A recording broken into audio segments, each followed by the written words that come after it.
this morning. It's your boy BOOGOTTINYC. Let me get this camera straight. Let there be lights. I know you guys noticed that there's more light in here, right? Y'all see there's more light up in here, right? Y'all can see clearly now. Bugatti got more light. Hope you guys are having a beautiful day. You know it's Tuesday, right? I hope you guys know that, right? How we don't know it today is Bugatti. All right, let's go. Trump, will the government finally reopen? Question, what do you guys think? Will the government finally reopen? They got to go through the House and all of it. They got to sign it, then they got to give it to the president, and then what? We're going to find out real soon, you guys. Hope everybody's good, understanding my voice. Let's go ahead and get some prayers out this morning, how we got to. We got to get covered. Thank you, Lord. Mark Dorfman. Thank you for so much for Jeffrey Spilker. We got Mike Holmes in the building, Mark Dorfman. I also see Elk SL 4065, Rebecca Lon Yen Bueno chiming in from Grand Rapids, Michigan. Who else we got up in here? I don't see anybody else. All right, so we're gonna just go off the fly. We're gonna give some love to Kendra Walker. We gotta give love to Casey, Liberty and Justice, who's always here normally. And let's see, Sam Champion and VIP Auction Group, and amen.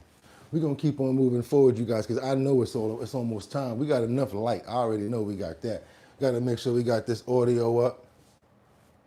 Nope, it's not up. There you go. I can hear you now. Okay, we good. Me, me, me, me, me, me, me, me, me, me, me. I'm ready to go, and they're ready to go. It's time to start the show. I hope you're ready, yo, yo, yo, yo, yo, yo. All right, y'all. Y'all know what we got to do, right? Y'all know what we got to do. We got to wind it up. Wind it up. Wind it up. Come on. You early again. Wind it up. I ain't playing. Let's go. One more time. Here we go. It's the last one I'm going to give you. Take the energy like the electric boogie coming through my arm. Let's go. Oh, you can. Come on. Come on.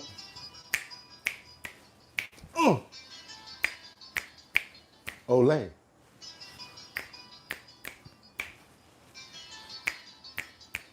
Don't play. How is he always this charged up every morning? That's right, y'all. Y'all know what it is. We got to open up those pores on that big forehead. Open up those pores. Do you have an echo in there when you tap on your head, Bugatti? Because that's a big drum set you got on your forehead. Let's go, y'all. Let's keep on moving forward. That's right, y'all. Go ahead and open up those pores. We got to open up those pores because y'all know what we're about to do, right? We got to turn up in here. We got to open up those pores first, though. Come on. I'm going to try to make the beat first. Do-do.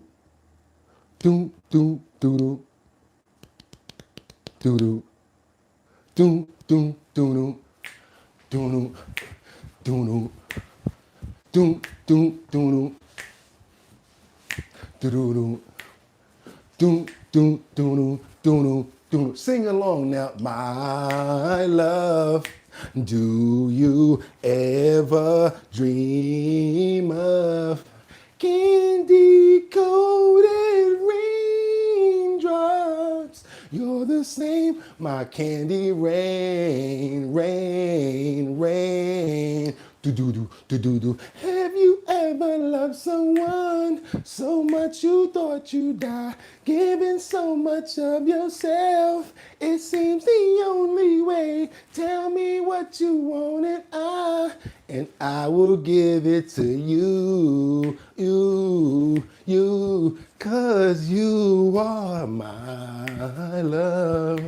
Do you ever dream of candy coated raindrops? You're the same, my candy rain, rain. Y'all know that was the banger. Stop playing with me. Check this out. Y'all know why I'm open, right? First of all, we made it another day. And pump that beat. It's Tuesday the 11th, y'all. That's right, y'all. 2025. I'm your host, Bugatti NYC, and this here's our bottom line, where we be talking about this and that and that and this and this and that and that, where we be talking about this and that and that and this and this and that just got me lit. Do do do do do do do do do do do do do do do do do do do. Have you ever loved someone so much you thought you'd die, giving so much of yourself?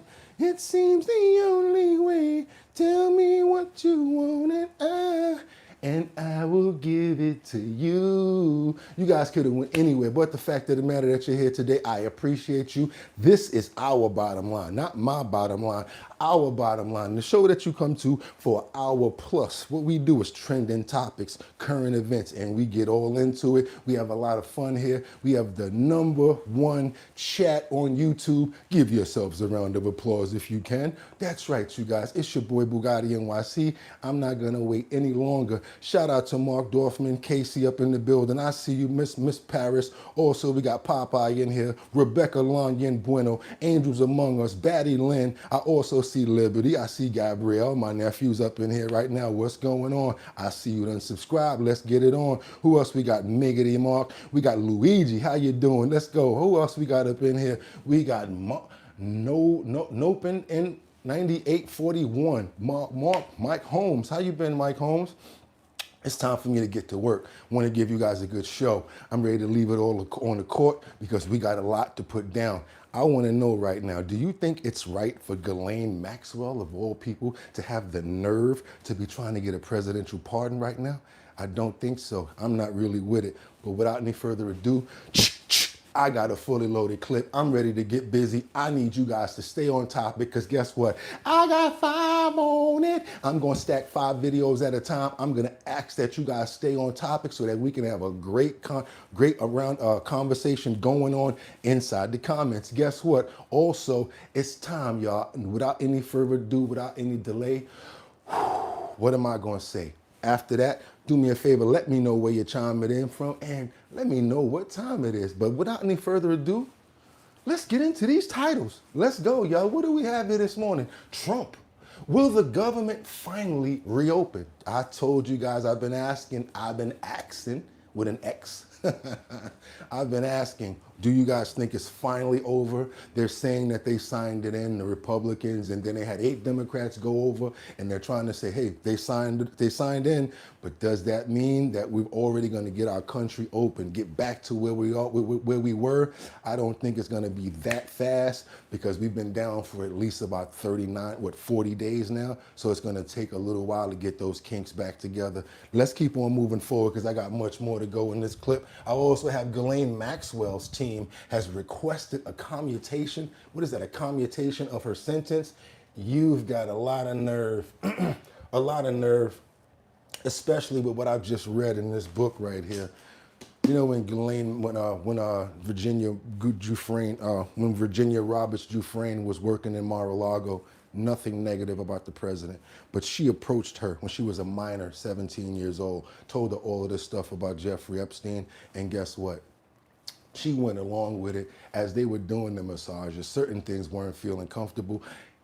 And if you want to know the rest of it, you should get the book because it's just crazy. And you would not believe how she coaxed and had so much to do with Jeffrey Epstein being who he is. So for her to have the nerve to ask for a commutation at this point, that's ridiculous. And I want to know from you guys in a little while, what would you think of the president if he actually grants that? Nothing personal. Just want to know. Last but not least, what do we have here? We've got the Florida convenience stores busted for selling drugs and more. Can't say that word. Without any further ado, I've been talking long enough. It's time for me to get to work. Let's go, you guys. Make sure this audio's straight. Hope everybody's having a fantastic Tuesday morning. I don't know what you guys are getting into, but let me get you out here right, get you some information. So let's go. We got Trump who takes questions on the shutdown, tariffs, and more. Let's go. Let's get into it, you guys. Good morning. Let's go. Okay. Any questions? You mentioned the senators that are here, Mr. President. Do you personally approve of the deal that's happening right now on Capitol Hill to end the government? Well, it depends what deal we're talking about. But if it's a deal I heard about, that's certainly, they want to change the deal a little bit. But I would say so. I think based on everything I'm hearing, they haven't changed anything. And we have support from enough Democrats. And we're going to be opening up our country. It's too bad it was closed, but we'll be opening up our country very quickly. Mr. President, that deal does reverse the mass firings your administration put through during the shutdown. Did you sign off on that, and will you abide by that if this passes? Well, I will be. I'll abide by the deal. The deal is very good. We're not going to be giving Do your boy a favor, hit that like button so people know that we're in here and we already got started. I want them to know this information, and I got some real serious stuff that you're going to definitely want to talk about. Let's go. They have $1 trillion to people that came in from jails and from, the gangs and drug dealers and all of these others that they wanted to be given health care, which would have hurt our health care system. I hope that we're going to be able to have a health care where Lindsay and I were discussing it, Jim and I were discussing it, and Katie, we discussed it. We want a health care system where we pay the money to the people instead of the insurance companies. And I tell you, we're going to be working on that very hard over the next short period of time, where the people get the money. We're talking about trillions and trillions of dollars where the people get the money. Yes, please. The Syria president, sir, did you update us on your meeting? Did you come to any agreements? Say it. With the leader of Syria. Yeah. I don't think you need to be giving people no trillions and Well, I've trillions of had dollars. an agreement Man. with him. He's a very strong leader. I don't know about that, Trump. You're gonna have that. You're gonna have that scene going on again. That scene out here where people out here like buying all types of stuff. Like when Dave Chappelle was like, "What you talking about? I'm rich, bitch."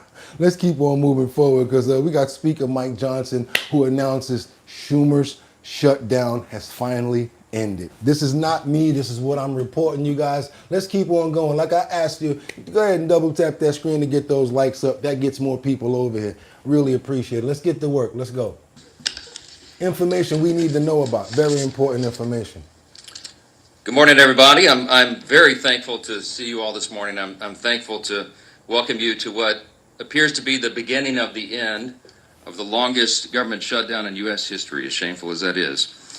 I don't think it's coincidental, you know how I think, but it's after 40 days of wandering in the wilderness and making the American people suffer needlessly, some Senate Democrats finally have stepped forward to end the pain. It appears to us this morning that our long national nightmare is finally coming to an end, and we're grateful for that. At least some Democrats now finally appear ready to do what Republicans and President Trump and millions of hardworking American people have been asking them to do for weeks. As we said from the beginning, the people's government cannot be held hostage to further anyone's political agenda. That was never right. And shutting down the government never produces anything. It never has, if you study history. And so here we are. I want to remind everybody this morning of another critical point that you've heard me here repeat over and over the last several weeks. It's something that I and Leader John Thune and President Trump and every Republican leader have all said repeatedly from the beginning. We have always been open to finding solutions to reduce the oppressive costs of health care under the Unaffordable Care Act.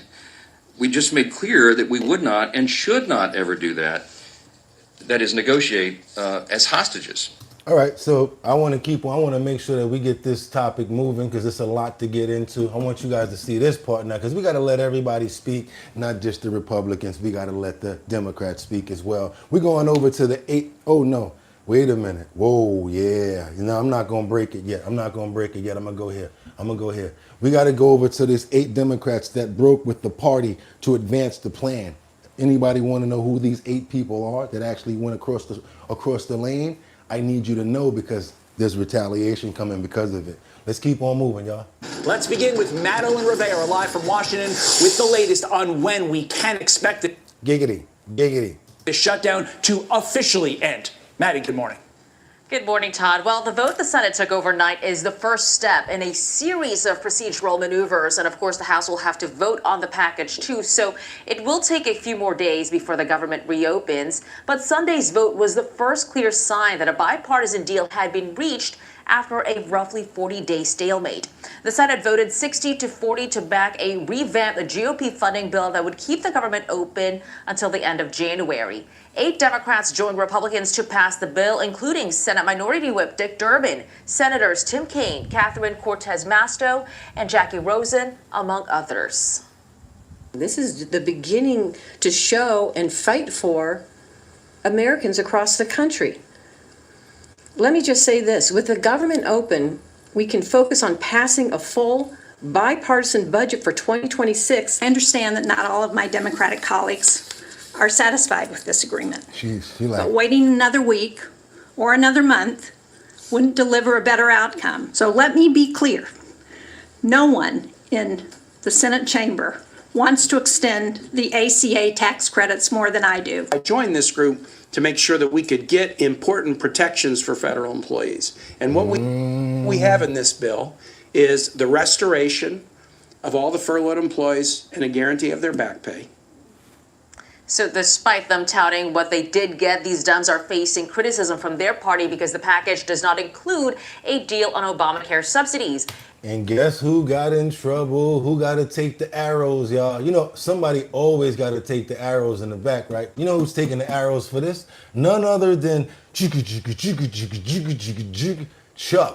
Schumer. Let's go, because they saying that the Democrats are calling for Chuck Schumer to step down. Let's go, y'all. Uh-oh, uh-oh, uh-oh, uh-oh, uh-oh. But we begin with senior national correspondent Aisha Hasni, live on Capitol Hill. Good evening, Aisha. Brett, good evening to you. Like you mentioned, the Senate has begun voting. This is a 8-vote series with that final passage coming right at the very end of those 8 votes. You're going to see some amendment votes. You're going to see some speeches in between. It will take about an hour or so, maybe a little bit more than an hour for this to finally get to final passage. And you have to believe that there are Democrats all across the nation right now that are watching this screen, watching this with us. And there is a lot of political backlash against their Senate Minority Leader, Chuck Schumer, for exactly what we're watching take place right now. Tonight, a growing number of Democrats are calling for Senate Minority Leader Chuck Schumer to step down. You know, respect his service, but time to move on. It comes after 7 Senate Democrats and 1 independent took a Republican deal to break the filibuster and reopen the government without securing the one issue they've been fighting for: extending the Affordable Care Act subsidies. So Chuck's taking the arrows, y'all. Progressive Congressman Ro Khanna calling Schumer, who did not vote for the deal, no longer effective and should be replaced. Congresswoman Rashida Tlaib adding, Senator Schumer has failed to meet this moment and is out of touch with the American people. Schumer should step down. I understand that not all of my Democratic colleagues are satisfied with this agreement.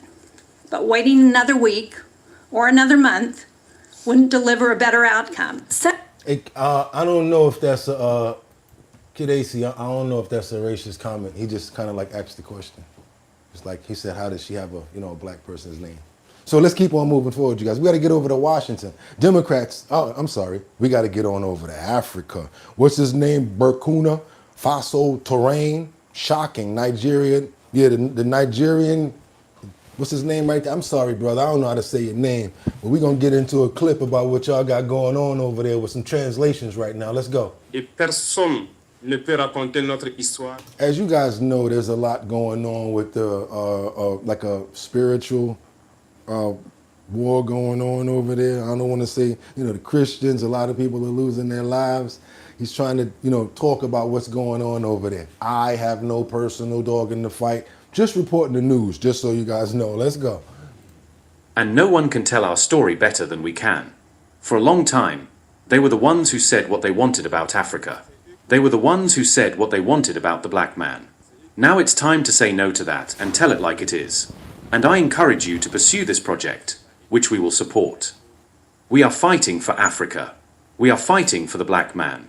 We are fighting for the dignity of Africa, fighting for the well-being of our people, just as they fight for the dignity and well-being of their own. We, too, have something in our hearts. We stand wholeheartedly with all peoples who fight for justice, for equality, for well-being. And we are friends to all peoples who respect us and who respect our sovereignty and our dignity. To see Africa awakening is a nightmare for some. But Africa is awakening, and Africa will awaken. Despite their wishes, despite what they have thought and said of Africa, as a land of slaves, a cursed land, we will not be complicit in making their lies come true. So this he says in retaliation to President Trump saying that he may be sending the troops over because of what's going on over there. We've been reporting this for about maybe like 2 weeks now. They're saying that the troops are really going, how they say it, ending the lives of a lot of Christians in that region. And because of that, President Trump is threatened. This is his answer because of that. We will tell them that Africa is a continent of hope, a continent of resilience, and a continent of the future. And we will fight for that. Some will say it is impossible for Africa to catch up, to awaken. They told us the same when we sought to take charge of our own destiny, that it was impossible to do what we wanted. Others discouraged us. They always cited examples of African heroes they had killed, telling us that those heroes tried but failed, to make us believe that our struggle was in vain. But we have said, impossible is not African. All right, y'all, don't mess around. They mess around, got some vibranium over there, something like that. I don't know what they doing. I ain't gonna get into it. Let's gonna keep on moving forward. Washington, Democrats, no, where we at right now? Why I keep on coming up on this same thing? Right? If you don't get up off my screen, it's time to get up on Hakeem Jeffries, the way that he remarks. Let me stop. Let's get on over to Washington, because you know one of your favorite people we got to get into right now. Oh my God, I ain't even gonna lie. When I saw the comments under his commentary, made me realize that a lot of people don't really like Mr. Jeffries so much, huh? You guys don't really like Mr. Jeffries there. Let's get into some commentary real quick and see what he has to say about Donald Trump when he did about the pardons for Donald Trump and what the possibilities are coming up for the commentations that they put in. Thanks. Different topic, Mr. Leader, if you don't mind. President Trump announcing widespread pardons for the group of people that were involved in providing alternate electors, as they called it, for the 2020 election. And he also has allegedly received a commutation request from Ghislaine Maxwell. Just wondering about your thoughts about the way the president has handled his pardon power, especially given how critical he was of President Biden. Well, Donald Trump, in terms of the exercise of his pardon power and commutations, is completely and totally out of control. Like, he can find the time to pardon a serial fraudster like George Santos, but can't find any time to sit down with Democrats on Capitol Hill who represent half the country in order to address the healthcare crisis that Republicans have created. That's devastating people in urban America, rural America, working class America, small town America, the heartland of America, and black and brown communities throughout America. And so what we're seeing with these toxic pardons and commutations coming from Donald Trump is more of the same. And look, the American people know these extremists on the Republican side have gone too far. And the crazy part about it is that they went too far on day one of Donald Trump's presidency. And it's been downhill ever since. On day one of Donald Trump's presidency, this guy pardons hundreds of violent felons who brutally beat police officers, 140 of whom were seriously injured. Life threat. I know you guys are like, get him out of here. I just try to make sure that everybody gets their points across, because they try to say, oh, Boogotti, you only playing one side, play the other side. So I go ahead and let everybody get their gestures. I'm sorry, I said gestures because I'm so used to his hands gestures. Ah, yeah, let me put my hands in my pocket, because who am I talking? I use my hands a lot too. But I know y'all don't mind what I be saying. Y'all really mind what he be saying. Let's keep on moving forward. Now, I would appreciate if you double tap that screen and get those likes up. Right now, we getting it fat, we getting it ready, we getting it up. It's about time to start banging them with the heat. Y'all know how we do. We build it up, then we let loose. Because now, who's this? Identified the audio of a complex. Oh man, why do I have to show this? All right, y'all, let's go over here, because they've identified the body of that guy. You remember, we've been following this story. We followed this story about the snitch. When I said snitches get stitches, remember this story? It's like 2 days old. It's this one picture of this guy. As soon as I show it to you guys, you're going to know what I'm talking about. Now it's a missing man because the other day it was suspicious activity. But now they've identified the body and the attorney confirms the body found was this YPO I don't even know what they're saying by this, but let's go. Good evening, and thank you for joining us. Jill has the night off. We start with an overnight murder investigation in Waipio. Honolulu police say officers located the body of a man with apparent gunshot wounds. The longtime family friend and attorney for missing man Jonathan Monalim believes it was his body. Nikki Schenfeld follows up. So basically, he snitched on some people and got them life in prison. And then he came home, and then the lawyer was like, oh, he's been missing. You know where that's probably going to go. Now watch how it winds up. Check this out. Several hours after police announced 55-year-old Jonathan Monalim was missing, they were investigating a body that was found off of a dirt road in Waipahu. They took fingerprints of the body, and they've identified it as Jonathan. Monalim was last seen leaving his Kapolei home Wednesday night.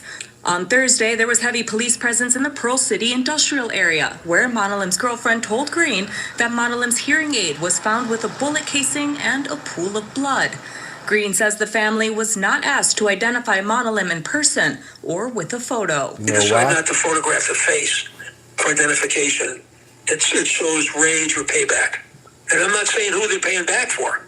And I'm not saying what people were enraged about, whether it's a money debt or something else or a payback for something they think you did in the past. I can't answer that, but it's not the first time I've seen fingerprint identification where they didn't want to or could not take pictures of the face. Monalim was the key witness in the 2004 Pali Golf Course shooting trial after wearing an FBI wire that secretly recorded a conversation. He don't know why they did that to him. Ain't nobody stupid. Let's go. That recording ultimately led to his cousin Rodney Joseph Jr. and Ethan Malu Mota to being sentenced to life in prison without parole. Green says Monalim has had disagreements with other individuals over the years. He never would have gone to meet anybody if he had the slightest concern about his safety. But he certainly, if he was a one-on-one, he trusted the person with his life. And he made a mistake, apparently. Green believes police finding the body in the middle of nowhere means one thing. They knew where they were going. So somebody gave up somebody. Police have not confirmed any arrest and are deferring identification of the body to the medical examiner. Police will also not say if Monalim's missing persons case is still active. Nikki Schenfeld, KHON2 News, working for Hawaii. Oh, it's about to go down right now. I got something to show you guys, and I don't know how we gonna do it, but I'm gonna do it. I got something for y'all right now. I got Alabama right now. We got this woman who watched and observed this Amtrak train. I don't know why people play chicken with trains. Don't do it. When you see that thing come down, ding, ding, ding, ding, ding, ding, ding, ding, ding, ding, ding, ding, ding. I ain't gonna lie, I've been there many times, but I'm like, damn, when is this train going to end? Especially in places like Arizona, you be on the road like, oh my God, when is this train going to end? It just keep on coming. Then they got a brown caboose. Then they got another car. Then I'm over there like this. But let me tell you something. It beats what this person here did. Patience, telling you guys, patience will save your life. Check this out right here where this person wasn't so patient and they thought that they was going to be able to beat the train from passing through this area right here. Check this out. Let me get the screen all open. And I don't know if you guys might not be able to take this. This is kind of, heart-wrenching here, but, here we go. Welcome into Fox 2 News at 5. I'm Cameron Taylor. Well, first tonight, a Gaucher man is dead after police say he drove around a crossing and into an Amtrak train. The train was heading back to Mobile from New Orleans last night. Our Shelby Myers in the studio now after speaking with the passenger. And Shelby, you also just got some surveillance video. Yeah, I did, Cameron. And we want to warn you, the images may be disturbing to some. It shows the driver speed up and go through the gate as the train is going by full speed ahead. This is now the second fatal train versus car collision in less than 2 months.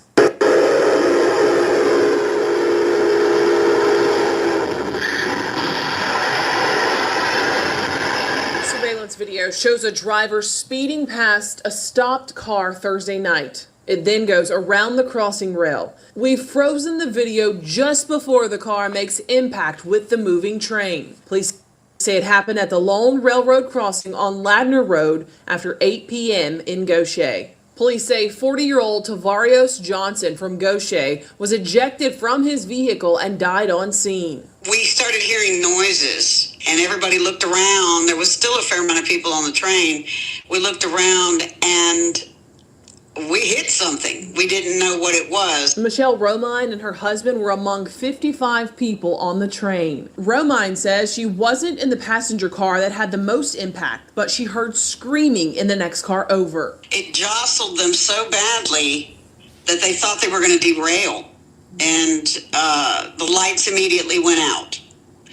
As soon as we came to a stop, we heard the air braking system apparently kicking in, and they just announced, like I said, and then they were pulled out of the last car. They got everybody out of the last car for safety reasons, and we were all waiting before they came and informed us exactly what happened because we had to wait for the police. Police kept passengers on the train for nearly 4 hours. Once Amtrak crews made some repairs, they were able to make it back to Mobile. We pulled into the train station somewhere between 1:20 and 1:30 in the morning, and all the passengers got off. There were a lot of elderly people on there last night, and of course we had to all go look at the damage, and we were just shocked at how much it had torn the underneath of the train up. Romine took these pictures of what it looked like underneath the train, mangled and out of place. She says while what happened is tragic, she still believes the Amtrak trains are safe and she would take a ride again. I just noticed on my email that they've sent a refund for something. In a statement, Amtrak says, in part, quote, Amtrak continues to work closely with Operation Lifesaver to stop track tragedies by emphasizing the obvious dangers of being on railroad property or disregarding warnings at rail crossings. And I hear you guys in the comments, y'all calling him an idiot. Y'all, I know he's a thuntadunt, but he's definitely no longer here, so we still have to pray for his soul, his family, as well as the people that probably saw that tragic event and who it's affected. We ask for peace and comfort in today and forever. Amen. Because that right there was crazy. We got to keep on moving forward right now to these convenience stores that were busted for synthetic.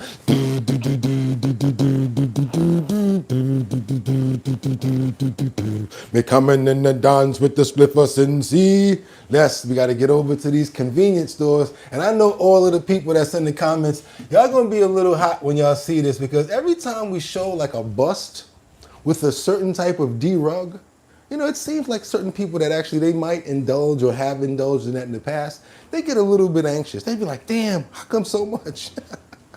Here we go. Let's get on over to Florida, where they never fail to give us content. Let's go. More than a dozen Hillsborough County convenience store owners and merchants are in jail accused of selling synthetic marijuana and other... What's that, K2? That stuff that have you going crazy, huh? They're harmful drugs.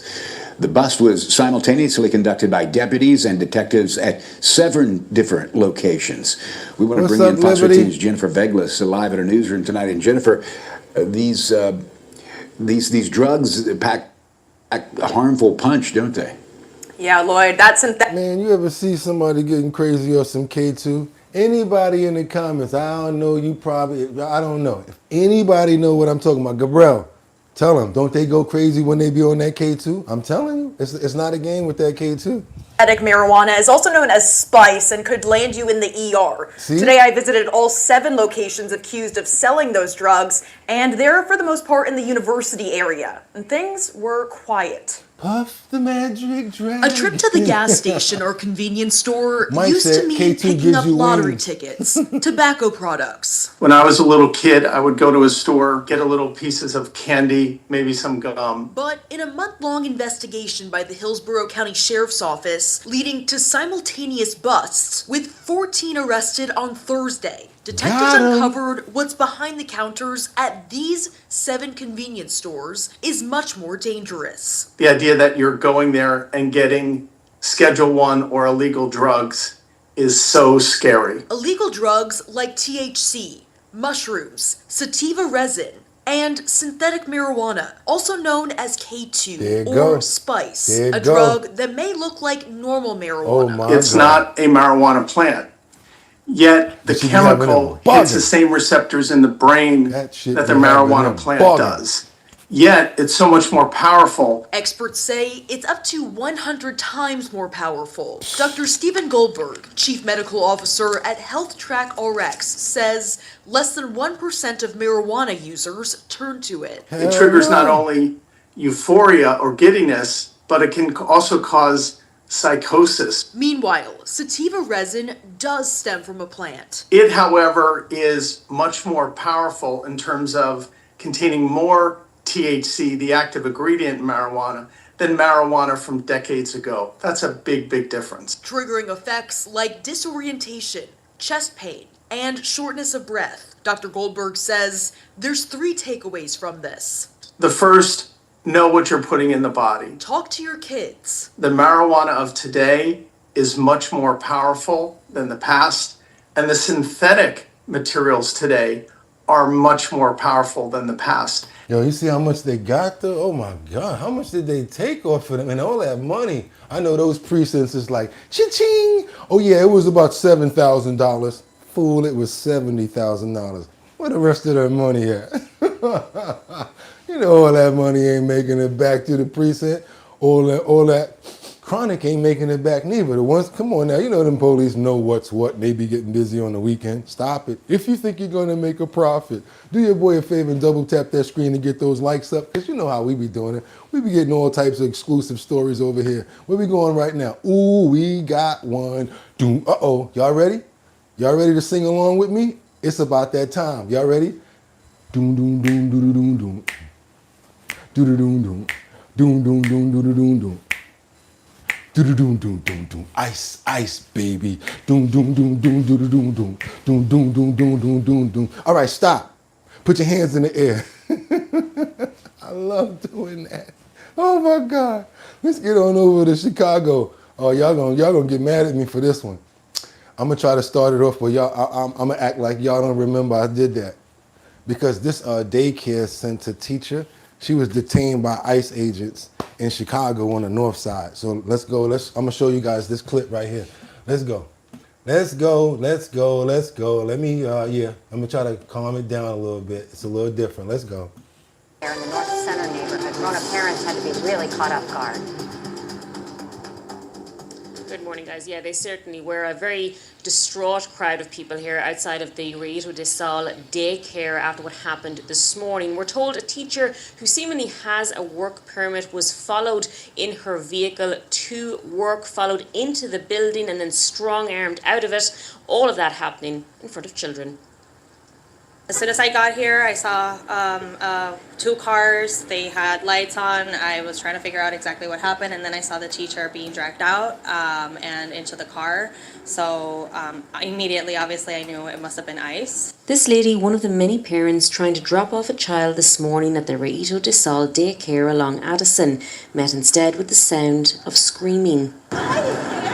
As a young teacher was dragged out of the building by armed, camo-clad and masked men. They went into the daycare with our kids there. Like, it's just, I am at a loss for words for the, again, audacity. As those watching realized what was happening, the phones flipped on. I was just thinking, like, what to do. Like, I know the first thing that I've heard. So now what I got to explain to you guys is this. Anytime you're being in pursuit by the police or any sort of law authority, and you try to get away from them and go inside of anywhere, they do technically have the right to follow you. You know, they could have had a little bit of, calmness in the way that they approach the situation to get her out of there. You see, I'm trying to dial it back a little bit because not only that, she is actually working with children. So come on, you guys. Tiene corazón. Come on now. Come on now. Let's go. Have a heart. Everyone's told me to record and report it. I've told a lot of my friends to share it on social media, on the videos, like just to let everyone know as soon as possible. Some arguing with agents as they got back into their Texas registered vehicle and drove off. It's just absolute terror. Like, why are you at a daycare at 7 a.m? This isn't right. This isn't America, and this isn't who we are. It's an absolute travesty. Those sentiments echoed by Alderman Matt Martin, quickly alerted to what was going on, telling us the woman appears to have been followed here in her vehicle. Yeah, they probably started the pursuit at her home, and if she didn't pull over and she knew that they were behind her, she's giving them cause, probable cause to follow. Sucks that that happens. You're only going to see stories like that here, though. If you love the stories and you like what we got going on here, double tap that screen. Let's get those likes up, because what that does, it gets more people over here. YouTube sends up a signal with like the header, and they say, what's going on over there? They hit that, come to the comments, and they say, what's going on over here? And then I got to work. That's just me. Show them the videos. You guys stay popping in the comments, and we good. Okay, literally people are disappearing. People like this are the problem. Only show certain parts, not the whole story. That was the whole story. You played the whole clip, David. We don't play that. And if you know any other sides of the stories, David, that you think we should play, go ahead and send them to me. Send them in the email, or like matter of fact, send them to bridgethisllc@gmail.com. I like to have more fat on my brain. My head can't get no bigger. I got enough here to hold my brain in. So yeah, go ahead and give me some information, and more information the better. Thank you. Appreciate your comment. Let's get on over to Los Angeles, where you can't have no help for this foolio. He was naked running around the streets, and he got powed by a 79-year-old landlord in Los Angeles. And this happened after he went up to a school and exposed himself. Okay, you guys, let's go. Let's get on over to Los Angeles. They never mess up on content either. They always provide that craziness. Confrontation between a naked intruder and a landlord leaves one of them dead, the other with broken legs. This happened this morning at a Studio City apartment. A neighbor's camera capturing the intruder as he was walking around the neighborhood naked. Eyewitness News reporter Carlos Granda has the details. This is the naked suspect just before the incident. A neighbor gave us this surveillance video of him as he comes up to her front door. You see him grab a sign that indicates the house has a security system. Then after a few seconds, he goes across the street. It was a startling wake-up call for neighbors who heard screaming and then the gunshots. Scrambling and yelling outside, and we just assumed it was a homeless person or somebody getting into a little spat. And then when she heard gunshots, that's when she was frantically texting me like, oh my God, you gotta get back here. This fool grabbed the sign like, fuck your sign. Up your sign. Like, and butt-ass naked in the street. Y'all seen that? Like, what's wrong with this fool? No idea what's happening. It happened just after 7 this morning at the apartments next to the off-ramp of the 101 freeway at Tujunga. Witnesses say the naked man broke into the property. Police say he actually got into the apartment and the woman inside was screaming at him to leave. We spoke to one witness who didn't want to be identified. I heard commotion, like a lady yelling. Then I look over and it was a naked guy. And I was just like, at first I thought it was just like maybe a house fire. Like, why is he out here naked? There was an older guy in the home, and the naked guy was walking through their gate, and shots were fired. Like, I heard one shot. Then I kind of looked over a little bit, and the naked guy was on the ground, and the older guy was on the ground, and he shot him 2 more times. Detectives say the suspect was inside when he was confronted by that 79-year-old Vietnam veteran who lives in the same duplex. The suspect approaches the male 79-year-old and body slams him on the ground. Damn. The neighbor, who's 79 years old, that's probably how his legs got broke, right? Subsequently suffered 2 broken legs. The neighbor at this time, in self-defense, shoots the suspect 3 times.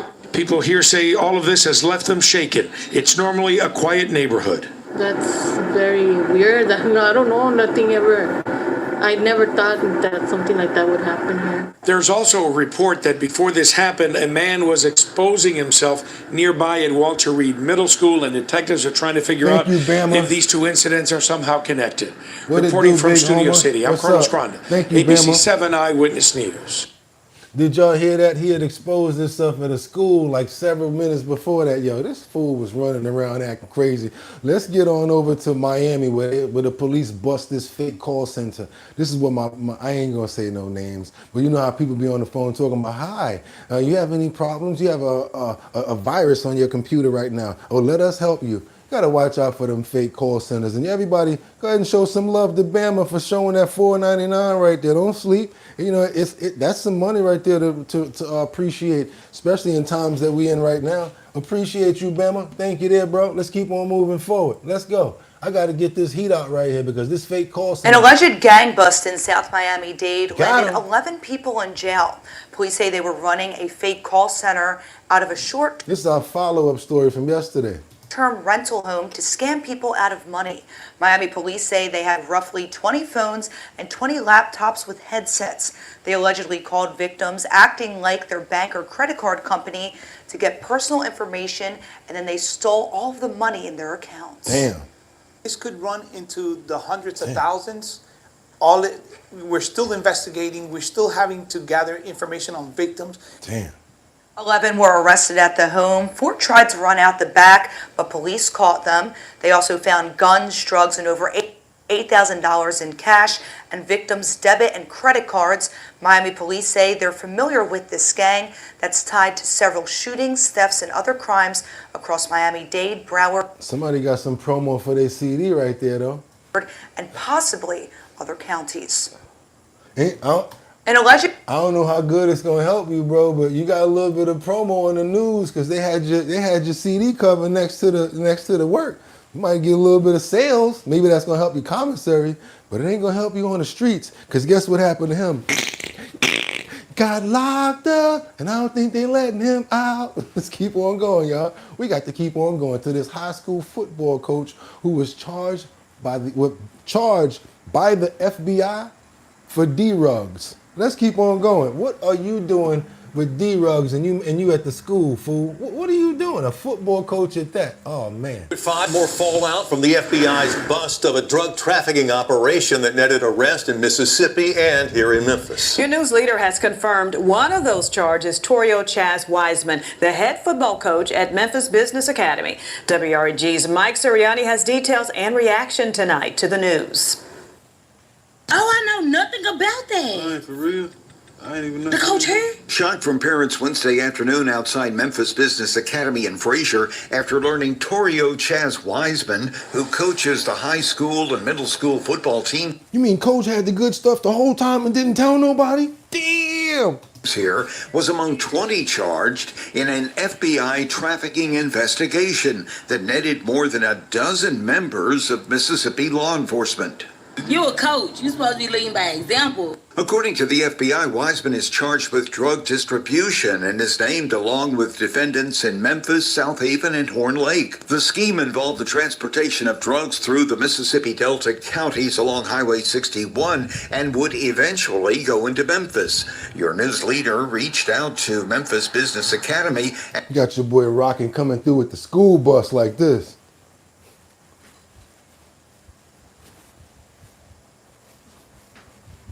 Coach pulling up in the school bus with it. And received this response regarding Wiseman, quote, "We are aware of the situation involving our employee. Probably Please got a know little bit that of we dough. take Yeah, all y'all matters aware. related Y'all aware to the of it, all safety right. and well-being of our students and staff very seriously. He has been placed on administrative leave. Thank you for your understanding and support." Told End you. quote. This parent also Administrative leave. You don't do that no more, okay? Don't be doing that. Now make sure that we keep on getting that good stuff. You know who I'm talking about? Lavelle Crawford. His mother, he said the FBI came to his house and was like, "Yeah, ma'am, we know that your son got the good stuff, and we're looking for him right now." He said, "So my son on the deacon board at the church, my son don't do nothing wrong. Soon as he came home, now where the hell is that? Give me some of the good stuff. give me 2 ounces. Get that shit out." He said, "Get that shit out of my house and leave me 2 ounces of the good stuff." concerned about how the news will impact the academy and its students. Well, I heard it earlier, and I didn't know it was this school, but it don't sound too good. But we'll find out, you know, as this process begins. For your news leader in Frazier, Mike. Well, I heard about it, but I don't know. We're going to find out before the school year ends. I ain't never know nothing about it. He out there like, damn, he got him before I was able to re-up.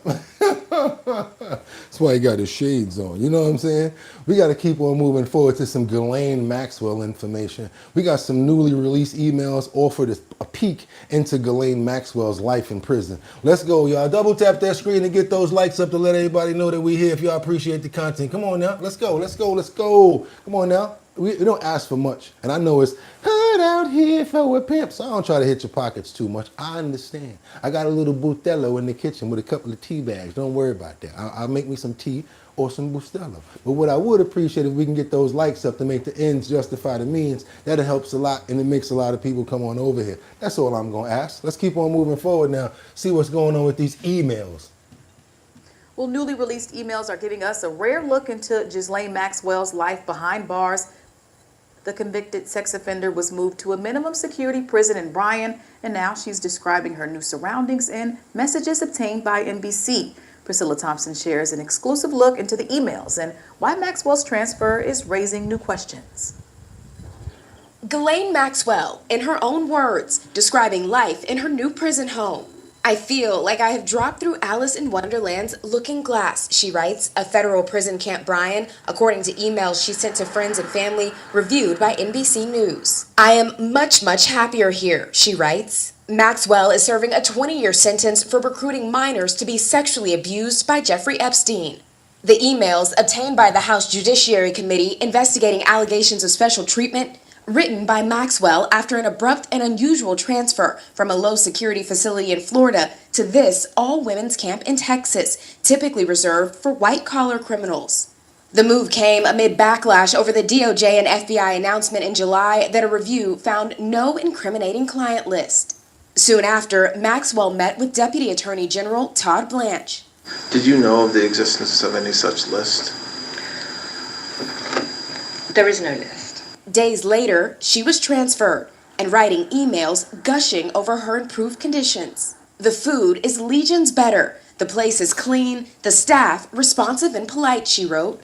Saying in another, you are not allowed to steal, beat people up, and attack them with homemade weapons. This is what Virginia said about you. Eager to be punctual, I jumped out of the car because her dad took her to meet Ghislaine Maxwell at Jeffrey Epstein's house after Ghislaine Maxwell met her at Mar-a-Lago. So she ran over to her dad, who was attending to the field because her dad was a field worker at he worked in the, on the landscaping at Mar-a-Lago, giving you a little bit of backstory. So that's how she got the job, Virginia, and that's how she met Ghislaine.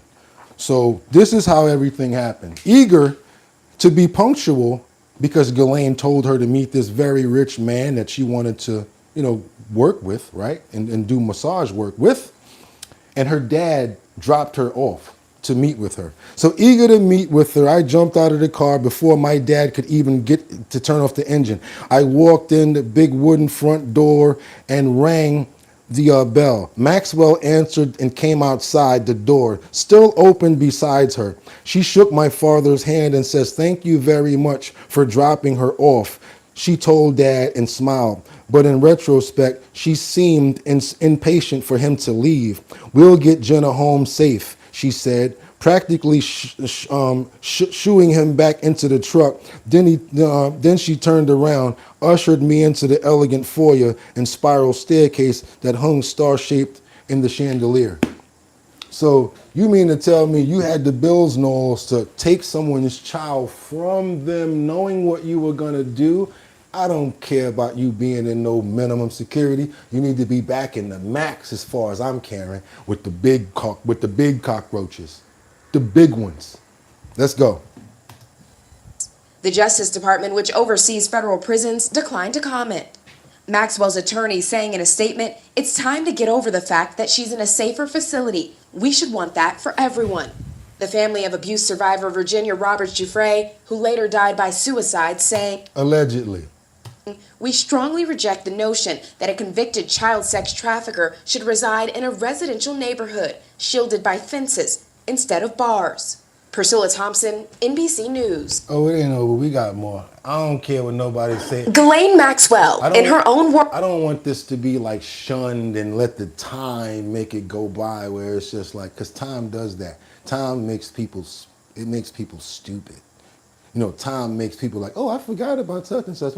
Or there's 200-300 people, 1,000 people out there that's been hurt by this person. I do not, and that's where y'all might get mad at me, because no one's perfect, and I don't like everything that everybody does.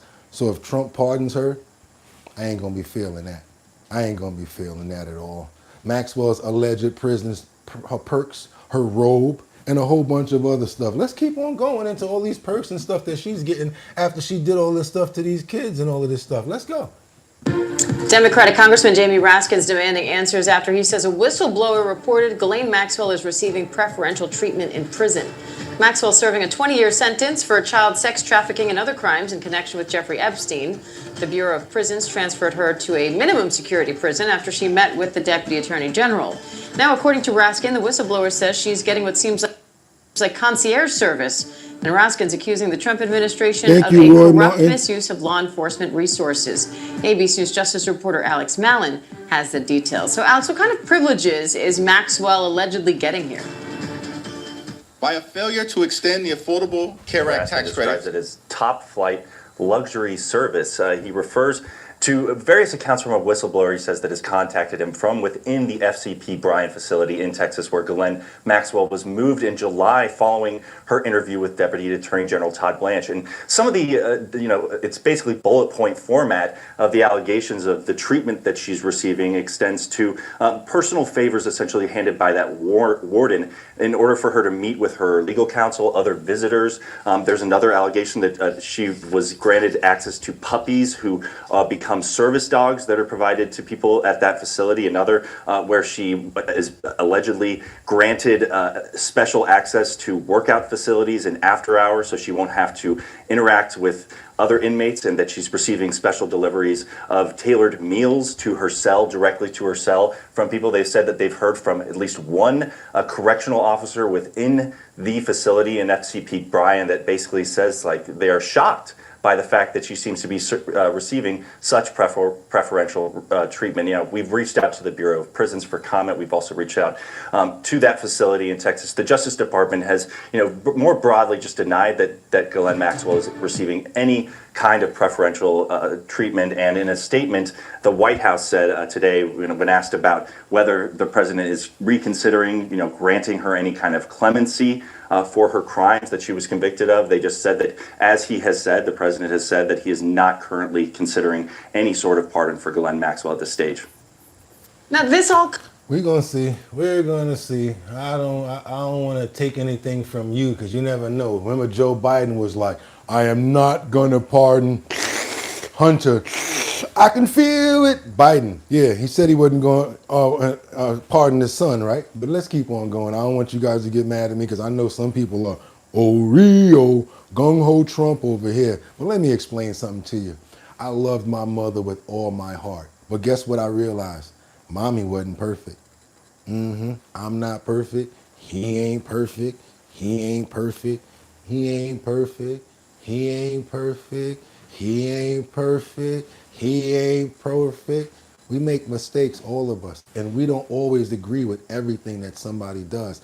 Name me one person, anybody in this comment, one person that you know in real life that you've agreed with everything that they did. Name that one person.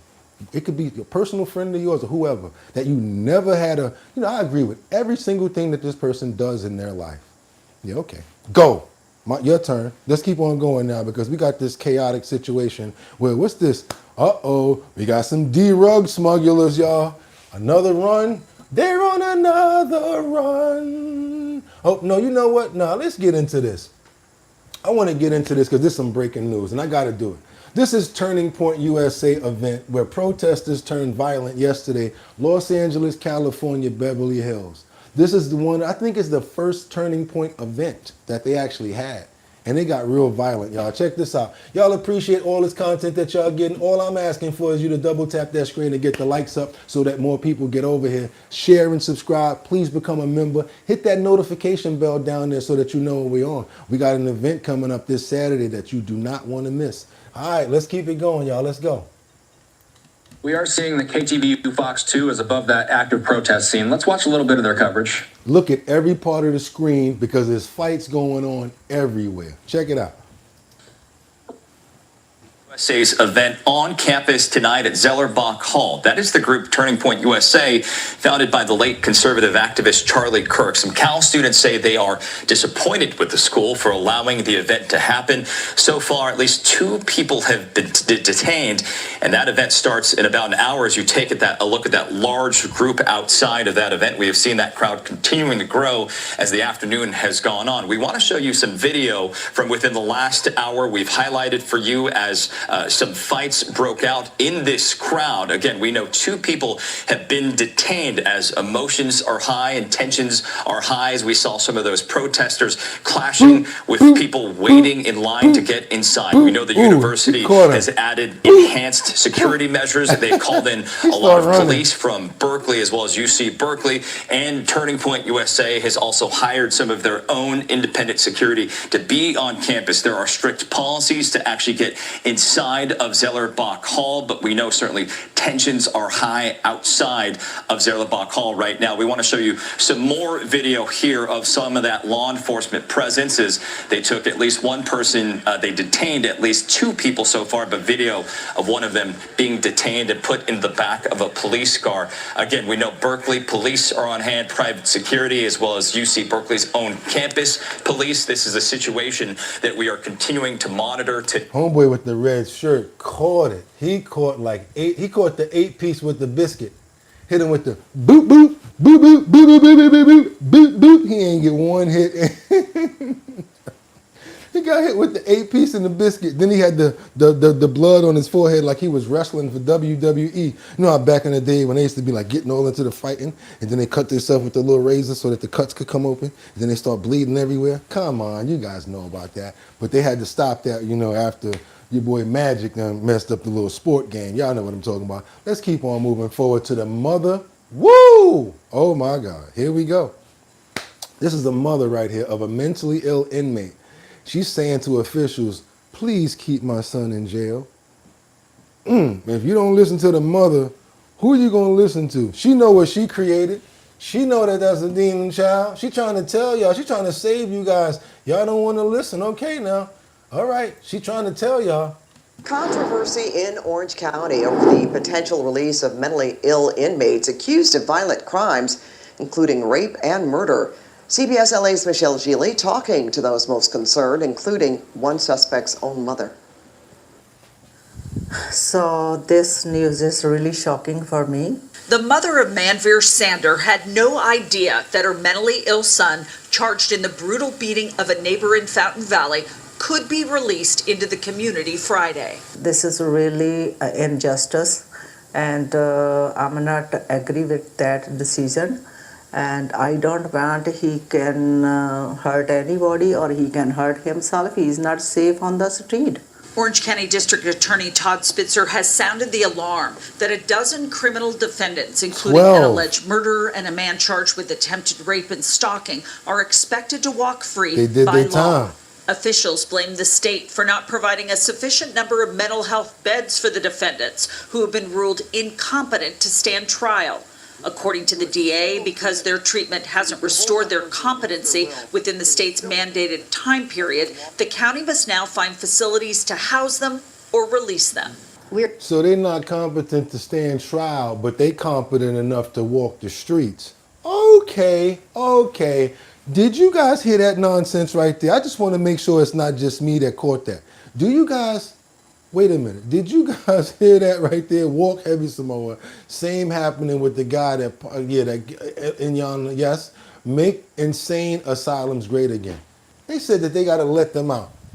We're doing everything that we can to prevent anyone who is a violent criminal from being released, period.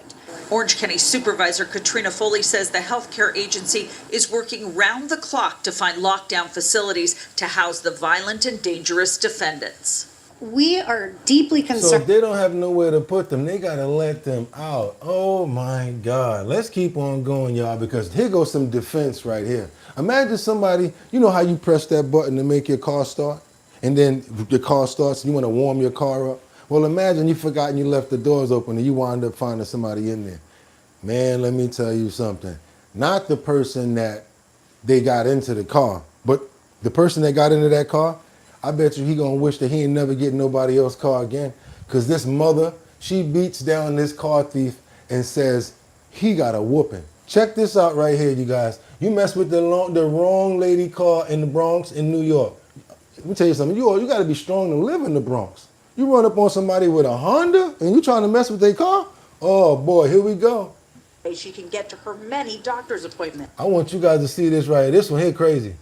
Here we go. A mom who could have handed over her keys, but instead she took down the teen who tried to steal her SUV, holding the man half her age until police could make an arrest. And it was quite a conversation she had with News 4's Ida Siegel. She told us she wasn't worried about herself. Tell us more, Ida, about what she told you. Yeah, David and Stacy, the woman in that video, put it plainly. She told me she had to do what she had to do, and you can bet her adrenaline was pumping. Dude tried to steal her car.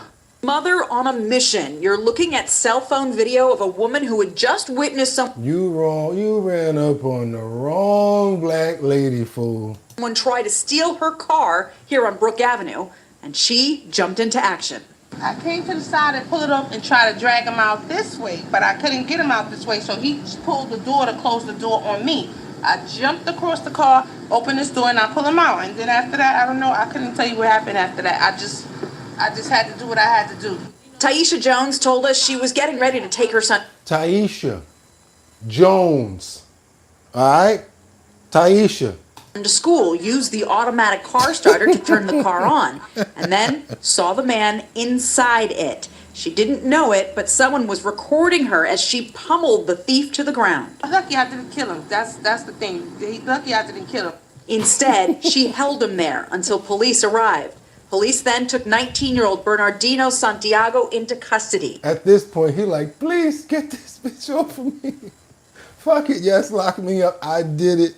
Get her off of me, please. Taisha had already torn off his shirt during the scuffle. Were you scared for yourself? I couldn't tell you that because I was on adrenaline. I just was worried about Black Beauty. That's all I was worried about. Taisha says her car is called Black Beauty. She said, I was just worried about Black Beauty. is her lifeline, the only way she can get to her many doctor's appointments. And her car had already been broken into twice before. Well, they just broke this window last week. Just last week. So she mad already. She already hot. I guess that's when he got a whooping for the old and the new. Santiago was charged with attempted grand larceny and possession of stolen property. Reporting live from Mott Haven, Ida Siegel, News 4, New York. All right, safe. This is how we show the old from the new from the old from the new. This is how we show the old from the new from the old from the new. Yo, yes, it's a real scarf today, and I have to use it. What this lady I'm talking about, I got to interview Taisha. Y'all got to find me Taisha immediately. I need to bring Taisha on the show because that's George Foreman's granddaughter right there. Taisha wasn't playing. She said, all I was worried about was Black Beauty. I'm saying, what the hell did she say? What the hell is Black Beauty? Then I looked at her car. I said, you know what? She must call that car Black Beauty. He got his ass whooped. Y'all know he did. Y'all know he got his ass whooped. He can't go back to the block bragging about that at all. Nah, bro, you got to take that L. You got to take that L right there. Yeah, Taisha Jones, Bronx, straight up and down. It's not a game. I'm trying to stop crying. We got to get on over to this tense chase where the U.S. Coast Guard hit these drug dealers trying to go to Venezuela. Come on, y'all. Let's get something going over here. Oh my God, Taisha, you took the cake right there, boo. I told you I wasn't playing this morning, and yeah, they not playing right here.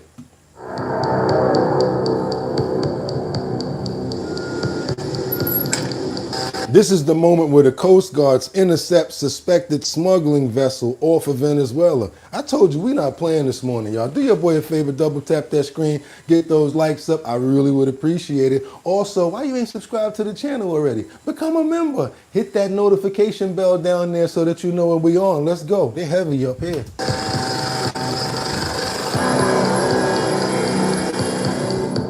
El Fulio think he getting away. Oh my God. Oh man, come on now, let him out the water. Let him make it. If they cut the boat off, don't hit them. Let them.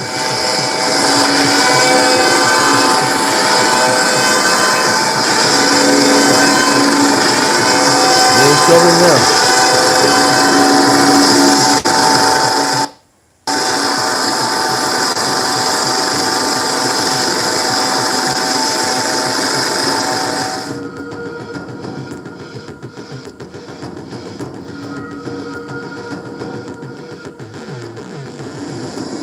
That just go to show you how fast they go.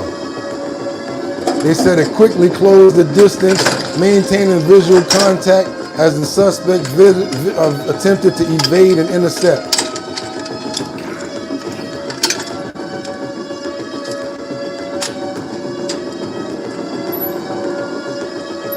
Oh man.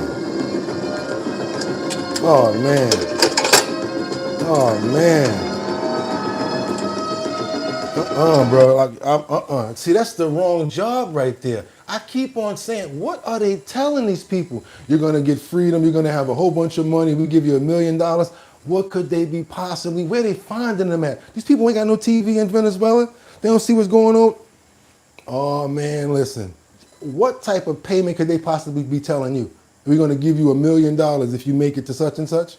If you make it, you ain't making it against that right there. I'm telling you right now, you ain't making it. We got to keep on moving forward now because we got to get over to this body cam footage. This video shows this. I can't say that word, but I want you guys to see this because it's about a little 11-year-old girl, and I want you to see what happened with this. Let's go. Let's get it. Thanks for watching. I'm Stephanie Simone. First tonight, new developments in the murder of a little girl whose remains were found dumped in New Britain. Brand new video shows one of the suspects being taken into custody after an intense manhunt. Your reporter, Amanda Callahan, is live outside New Britain Police headquarters with a closer look. Wood chipper. And more on how police found him. Amanda. Well, Stephanie, when Jonathan Nanita appeared in court last month for the first time, there were cuts and bruises visible on his face. We knew from New Britain police that he was involved in a struggle with officers when they took him into custody. But tonight, we're getting a closer look at exactly what unfolded. New Britain police releasing the body camera footage of the night Jonathan Nanita was arrested in connection with the death of 11-year-old Jacqueline Torres Garcia. The little girl's mother and aunt were arrested earlier in the day, but a manhunt was underway for Nanita. According to his arrest warrant, police learned Nanita was in contact with one of his cousins. The two were tracked down to a gym in New Britain where occupants appeared to be breaking into parked cars. According to the warrant, that's where officers learned Nanita took off in a stolen Jeep and was staying in Waterbury. New Britain police tracked Nanita to that location where he fled and led police on a chase until he was pinned by two cruisers on Oak Street. An officer opens the passenger door and points a gun at Nanita.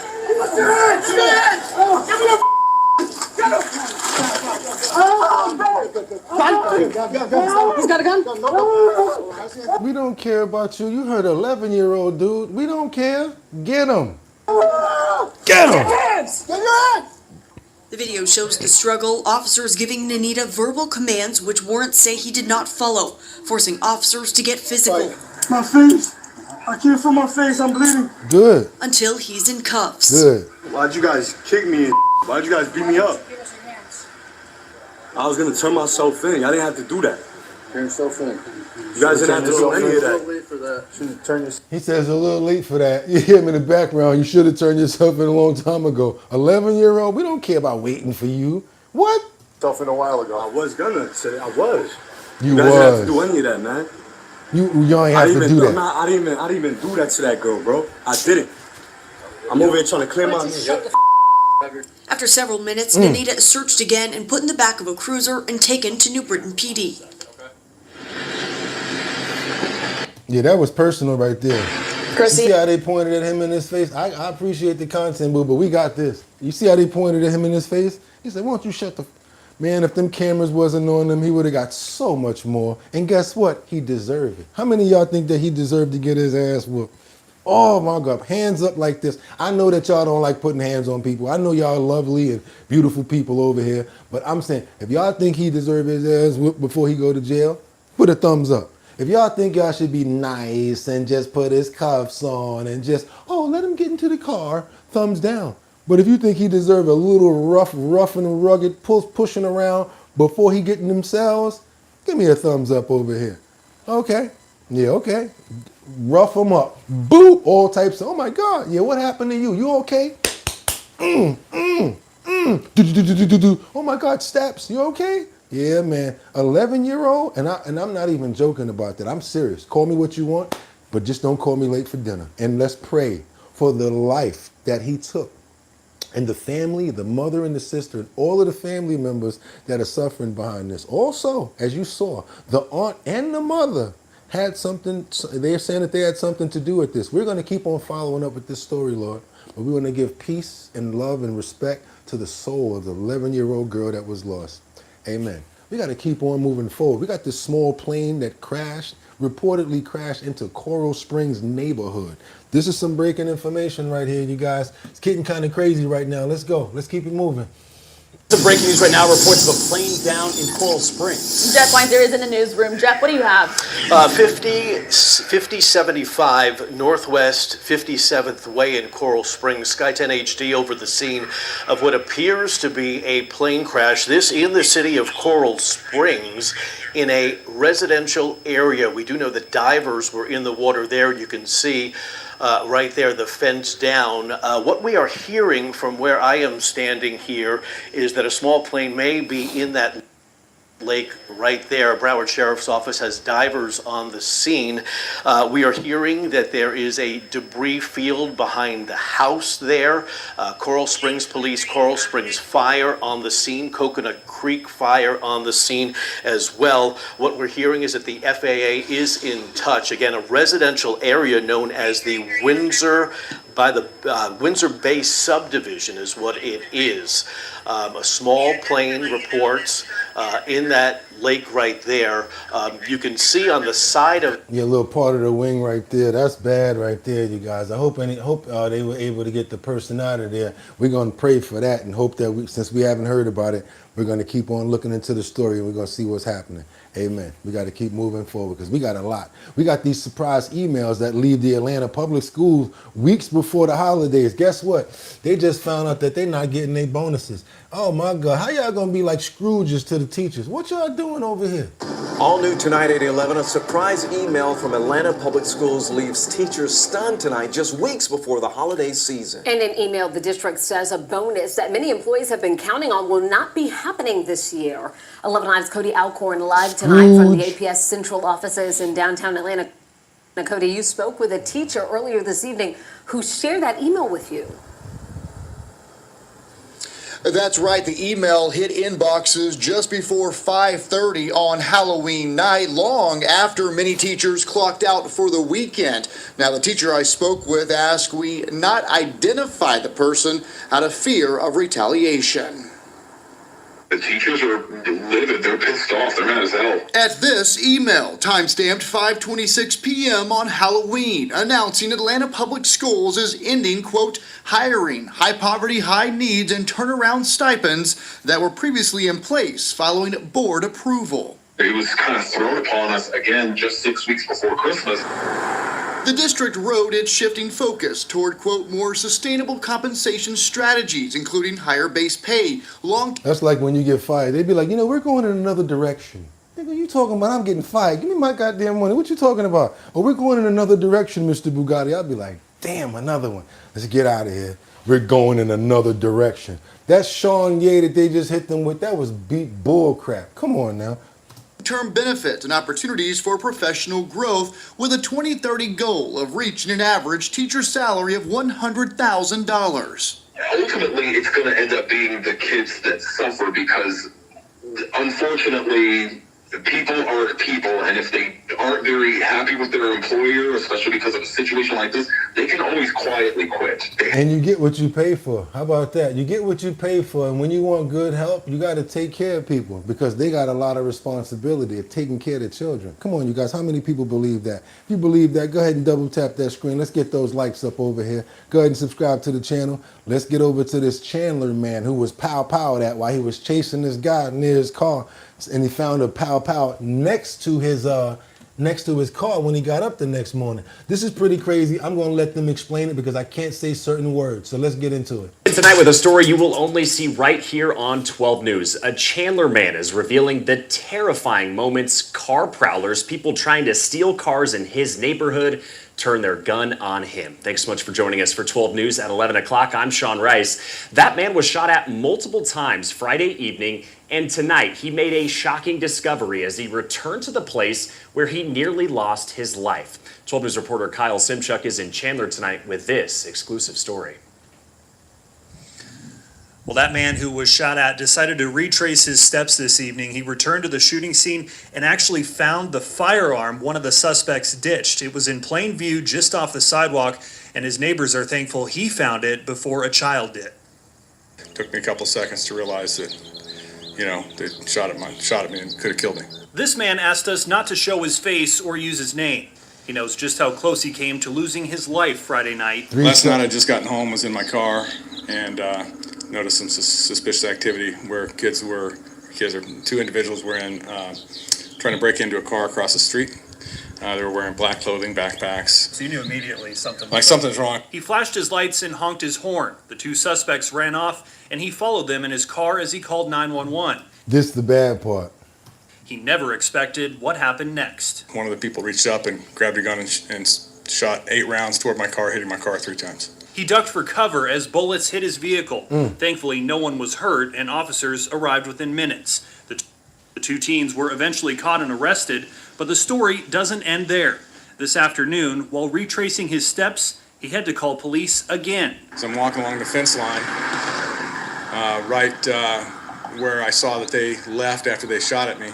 And I'm looking along the fence line and I see a gun sitting there. And so I called, didn't touch it. He estimates the gun had the switch on it with the infrared. Y'all seen that, right? If y'all know about that, had the switch with the infra. Was ditched about 250 feet from where the shooting happened. They were pretty shocked about it. The gun was in plain view just off a sidewalk where kids often ride their bikes. It was just sitting there ready for someone to pick up and, you know, something bad to happen. Kenny and his family live nearby and heard the gunfire last night. We were just watching Netflix, hanging out, me and my wife and the newborn, and our dog went crazy. And at that time, we knew it was gunshots. We knew it was different than fireworks. He says hearing the gun was recovered brings relief to parents across this close-knit neighborhood. Oh man, we got to keep on going. I told you guys, we go everywhere. We don't just stay in one place. We keeps it moving. We got to get on over here to watch this dramatic chase of a stolen ambulance.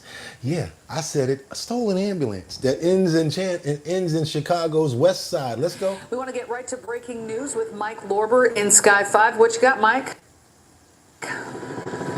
We are on the city's west side. There is a pursuit of an ambulance that, according to the Chicago Police Department dispatch, has been stolen from Loretto Hospital. This ambulance, according to the police dispatch, fired shots at the Chicago Police Department near Central in Jackson. It just drove the wrong way down Lake Street. It has now gone around the block, and we are north on Central here from Lake Street. So I want to start. Now, I don't know about you guys and if you even know it, but I used to play Grand Theft Auto, and this is exactly what I used to do. I would get inside of an ambulance, I'd drive around, because it's a video game, but not in real life. Start you off from what we heard about 5 minutes ago. Nowadays, CPD you can almost think of anything and wait a week and it's going to happen. That is a call for officer in distress. They said that an ambulance was stolen from Loretto Hospital, which is on the city's far west side by Central. Now, I feel like nowadays, all you got to do is think about something and give it like 2 weeks or Google it. It's already happened. You'd be like, wait a minute. And yeah, we got some information from the president, the chief, who's talking about Chuck Schumer real quick. Just want you guys to see what he says about Chuck Schumer. He says he thinks that Chuck Schumer went too far. Check it out, you guys. So knives are out, it looks like, for Chuck Schumer. Ro Khanna is already calling for him to be replaced. What message do you have for Schumer tonight? Well, I think he made a mistake in going too far. Going too far, how? Well, he just went too far. He thought he could break the Republicans, and the Republicans broke him. But he did think that we have good policy, they have bad policy. And there's something, I don't know if it's Trump derangement or are they just crazed. They're like crazed lunatics. But, we have just great policy. We have good people. Hey, Sean Hannity here. Hey. All right, we're going to keep on. I just wanted you guys to see that because we didn't get any responses on what he felt about Chuck probably getting chucked. Yeah, down south, that's what they say. They don't say, he threw a rock at me. They be like, boy, you better stop chucking them rocks. I was down south. I used to listen to the words and be like, what? What the hell is chucking? Chucking? Chucking rocks. Okay. All right, I'll stop chucking the rocks on Pat. Okay, let me stop chucking them rocks. Let's keep on moving forward, you guys, because we got to get on over to Louisiana, where this child was seriously burnt by this popular piece of tech equipment. Keep on moving forward. I want you guys to see, don't let your kids be laying around with phone cords and things around their necks and on their bodies, especially if they have like a phone. I mean, if they have a chain or something like that on, because something like this can really, something bad like this can happen. This is the point where I really ask you guys to double tap the screen, hit those 3 buttons, to hit the like button, because this is an educational point for children as well as parents. So if you care about the children, I believe the children are our future. Teach them well and let them lead the way. Show them all the beauty they possess inside. Remember when Eddie Murphy used to do that? He used to act like he was singing. Let's get into this right now, you guys. I want the kids to watch this, sadly. I'm sorry about what you might see. Matter of fact, kids can't see this. Got to be at least about 18 years old, because it's still bothering me. Want to warn you guys, it's pretty graphic. Go ahead, we got to watch this though. It felt like my heart just like fell out of me, because it was, I mean, as you can see, it was horrific. Lauren Morrow woke up to a nightmare. Her child screaming for help in her Gina, Louisiana home. Her 9-year-old son, Ashton, was asleep when his necklace got caught up with his tablet charger, sparked, and caught fire. It was like this loud bang, and then I woke up, and then I just started shaking, and I was screaming help, and then I started to like stop shaking after a while, and then me and my brother Brentley ran into the room, and we were saying help. He was being electrocuted through his chain because probably the ground area of the charger wire was touching against his chain, and look what it did to the poor kid's neck. 9-year-old suffered burns to his neck and hand. If you His want mom and other dad took him people to to the not have emergency this room. happen and see They were what's later going on, transported to the double tap LSU that Oshner screen. Burn It's only Unit in education. Shreveport. Morrow overwhelmed and emotional. I lost it. I started crying, but I didn't want him to see it, so, I left out of the room. But yeah, it hit me hard because, I mean, in all reality, we could be planning a funeral right now. Sadly, this happens a lot across the country. Several studies show a large number of people and kids sleep with their phones or tablets charged under their pillow or somewhere in their bed. The National Fire Protection Association recommends don't charge your devices under a pillow, on your bed, on a couch, or in a location that's exposed to direct sunlight. Only use a battery and charging cord that's designed for your specific device. It's tips like this that'll have families like Laura. Why? Because the heat from the phone is already hot, and then you're adding the heat from the 2 mattresses, and then you got the wire that's bringing the power in from the wall, and then if that separates a little bit, now you got nothing but material right there where the separation. Like if you move, let's say you move a little bit and your phone cord come out, just a little bit. Now you could probably make a spark right there and ignite the bed. Don't be sleeping like that, y'all. This is what I'm talking about. Please double tap the screen so people get more educated on stories like this. It's not about me getting likes or whatever like that. It's about people preventing stuff from happening as well. Let's go. Morrow's thinking twice to keep their family safe. I'd rather be safe than sorry. And if that's taking a chance by, making your kids put their tablets and stuff in the living room or the kitchen while they're in the bed, then so be it. Yeah, put it in another room, for real. Happy are you to know that your mom and your dad moved quickly to make sure you're okay and safe? That was the fireman right there that said that. You guys double tap that screen. Let's get on over. We got to keep on moving. It ain't over. We working today. Get on over to Arizona, where Laura Owens, the woman who falsely accused and talking about somebody. How many people can get you pregnant in a year? Fool. Watch this. She was real. I don't know if she was crazy, trying to get money, but instead of getting both, she got locked up for telling 4 or 5 people that they got her pregnant. Yeah. She went crazy with it, y'all. She ain't just say one person. She went loco. Let's go. Back of the woman who was falsely accused a former Bachelor star of impregnating her. Well, now she's facing new charges, accused of doing the same thing to a different man. Bianca Bono is with us, and Bianca, this thing just gets stranger and stranger. Just when you think it can't, it does. We've reported on the charges Laura Owens faces after accusing Clayton Echard of getting her pregnant with twins. She filed a paternity case against him in 2023, and it turns out she filed a civil complaint against another Valley man in 2021, alleging the same thing. She's now being criminally charged for all of it. This is crazy. In a stunning development, as Laura Owens is preparing for trial, accused of defrauding former Bachelor star Clayton Echard with altered sonograms while claiming to be pregnant with his twins. All I can say is she get around. Step up. She gets around. Check up. Step up. She gets around. Laura don't stop for the underground. She get around. Step up. Laura be getting it in with her little slim back. That's one of them little slim backs that I be talking about right there. She ain't got NASA tall. She worked for the space program. NASA. That means you ain't got NASA tall. She run fast enough, her damn back pocket's gonna catch on fire. 2 sticks rubbing together. Kind of like the flame story we talked about.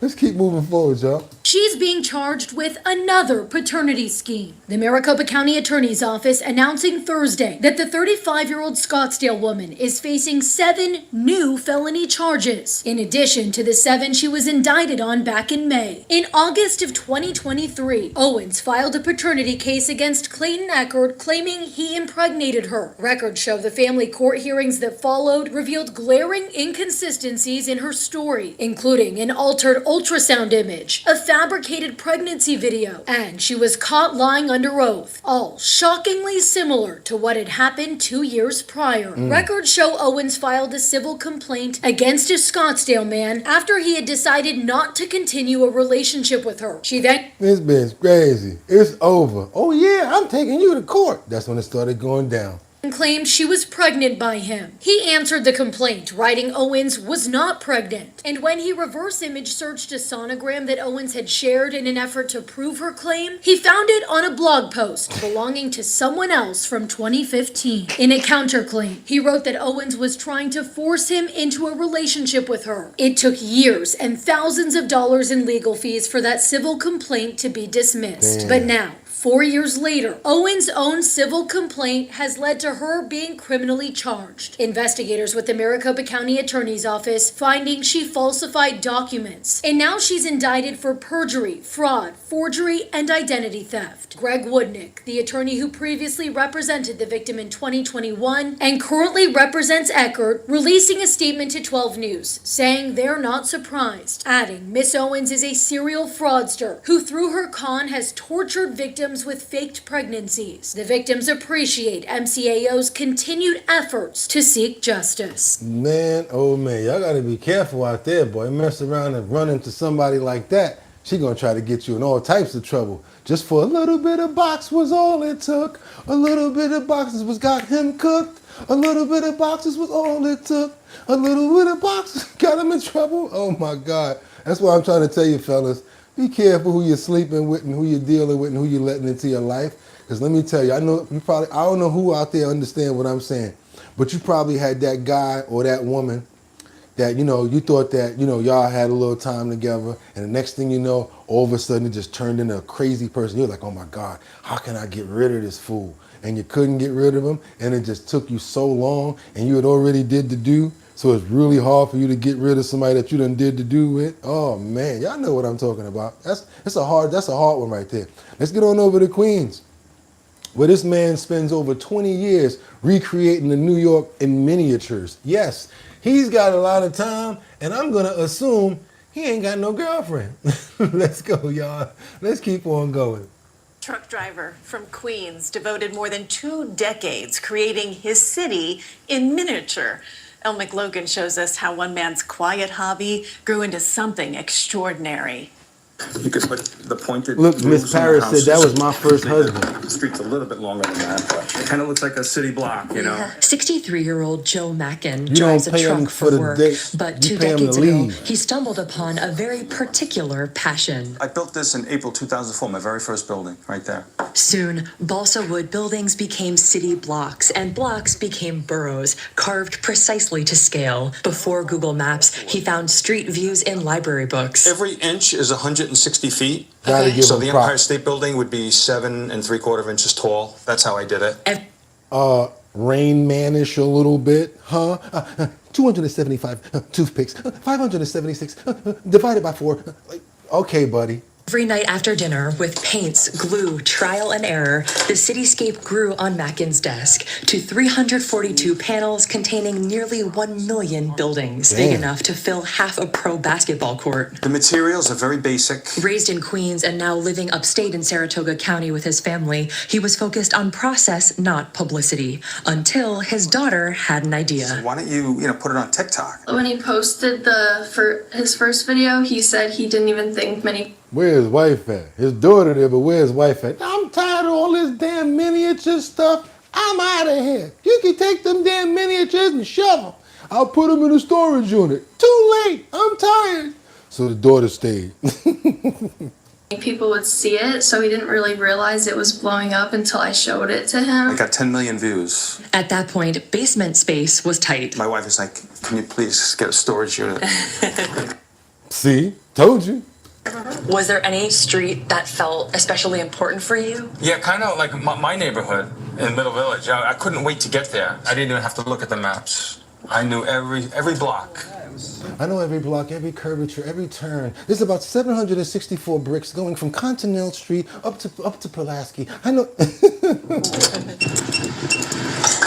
All right.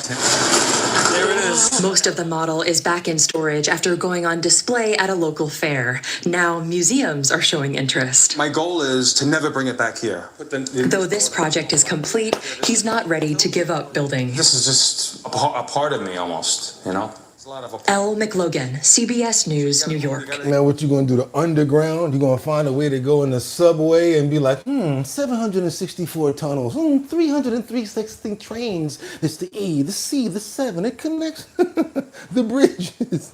Well, I don't know, y'all. Pretty good story, though. I gotta give him his props, though.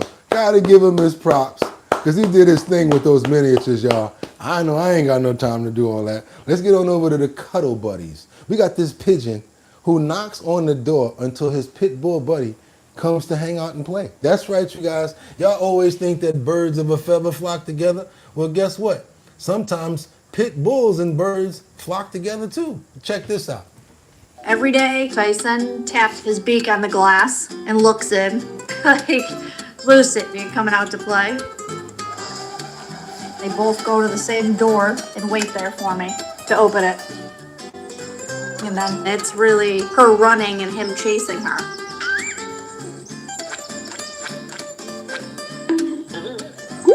All right, we friends, but get up off my back. We walk up the driveway. He's walking with us. It's me, him, Lucy. I talk about it every day, how cool it is. But the day Tyson and Lucy met, we weren't sure what to expect. My bulldog, Lewis, passed away almost 2 years ago, and we weren't planning on another dog. But then Lucy came along. Yeah, that happened. She was found as a stray. I'm guessing they dumped her because her allergies got out of control. And when she came to our property for the first time, it was like she's never been anywhere else. Everybody always says, I wish I had a dog like her because she's so gentle and sweet Oh, yeah?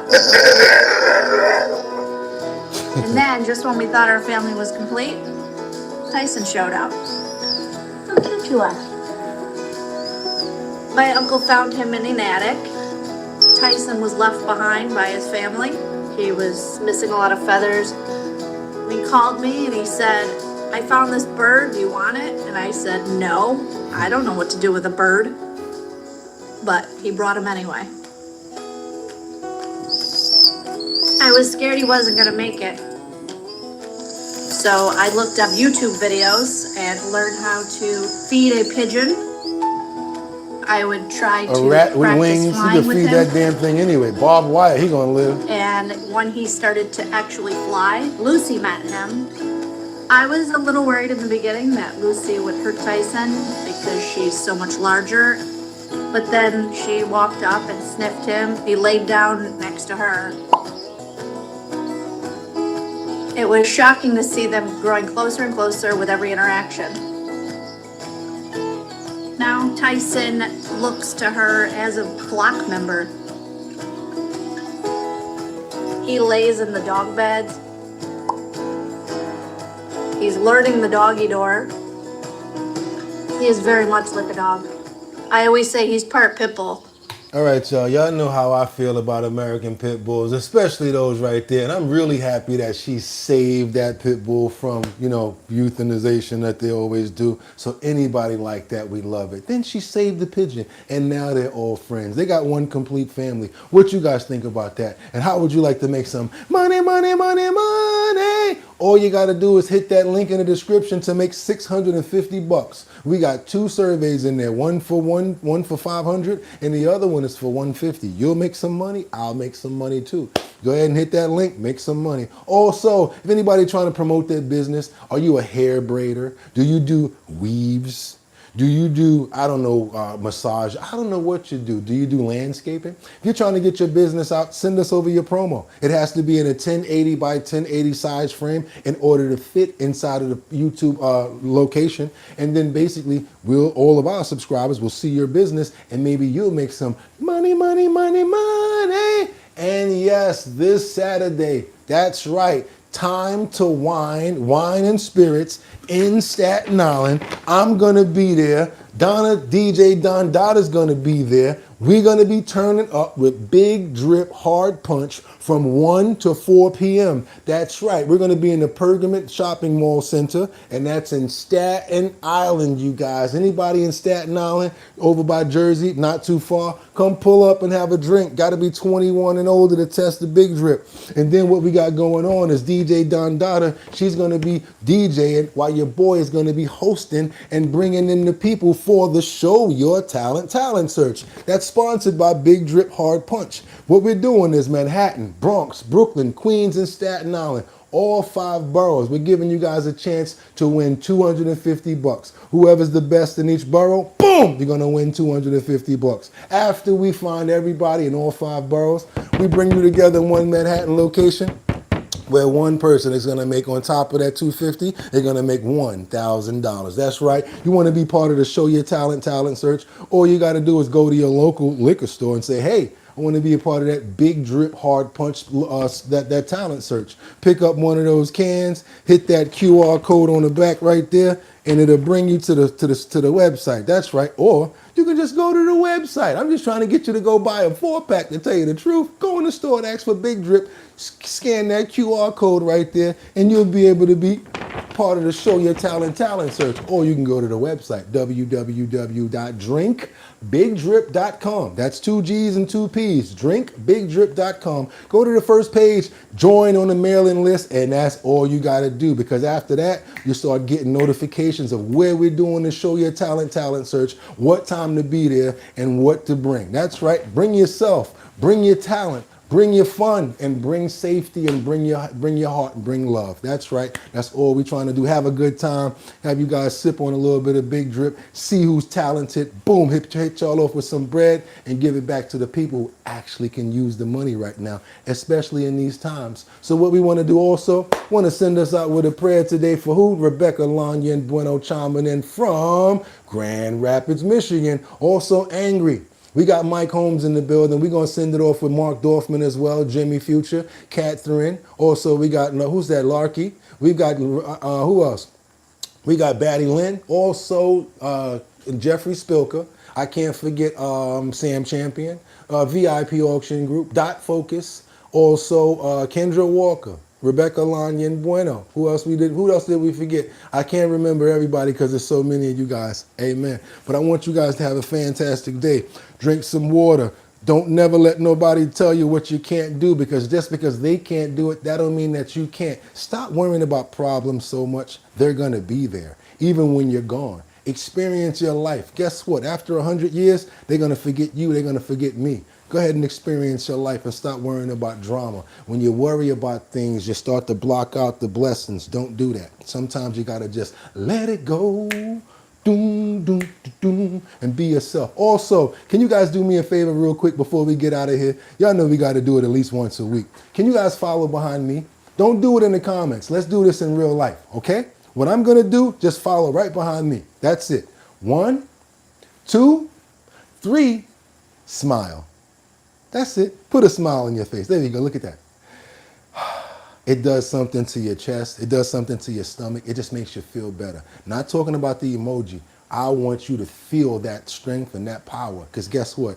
You can do that at any time to yourself. It's not even about tricking yourself or whatever, but don't let nobody stress you out or get on your brain where you got to be so antsy or whatever.